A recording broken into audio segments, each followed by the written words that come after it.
Hey Dhamma friends, we're going to learn a beautiful sutta we find in Samyutta Nikaya in the section dedicated for the questions of Devas.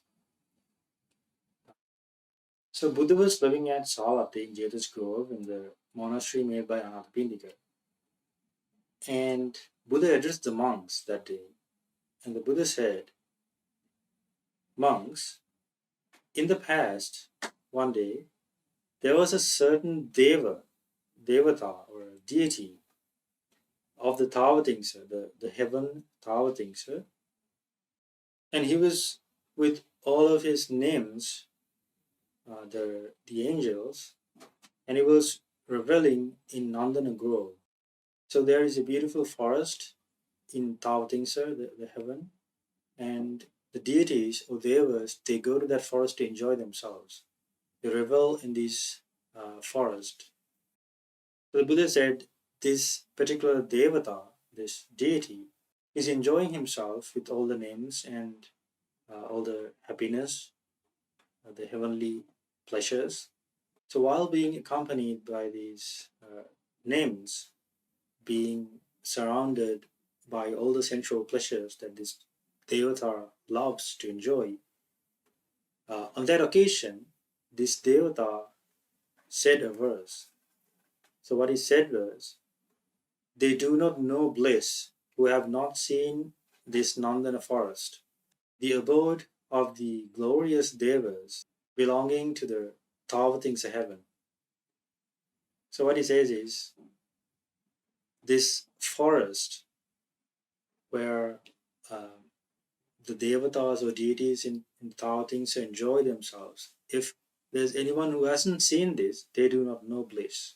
So he's been kind of high and intoxicated with these sensual pleasures.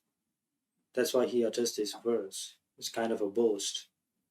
So there was another devata, another deity who was a disciple of the Buddha. So this deity, he said, "Don't you know, you fool, that words of the Arahants, impermanent are all formations, their nature is to arise and vanish. Having arisen, they cease, their appeasement is the bliss." So he's referring to a verse uttered by the Buddha. The Buddha said that all conditioned things are impermanent, all formations are impermanent. Their nature is to arise and vanish, and cessation of these sankhara or formations is bliss. So he's referring to this verse uttered by the Buddha, and he's saying, "Don't you know, you fool, you're being intoxicated with these sensual desire and defilements. You do not see this."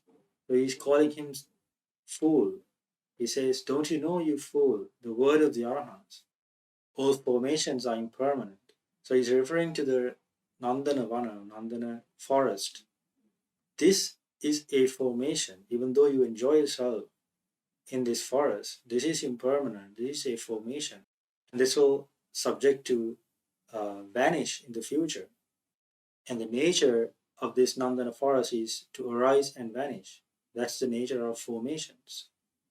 So real bliss is the cessation of all formations or appeasement of all formations. That is the bliss. That is happiness.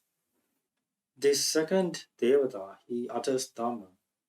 He teaches the other deity the reality of the world. So there is a lot to learn in this sutta. We have to understand whatever pleasure we enjoy in this life, a day will come in the future when we will have to leave all these material things. And if we do not understand that these formations we get attached to are impermanent, when we experience suffering in this world, we will not be able to bear that. Therefore, the understanding that all the conditioned things are impermanent is very helpful to live a happy life. So I hope you will find this sutta useful and apply this Dhamma into your lives to find real happiness in this very life. May you all be well and happy. Sadhu, sadhu, sadhu.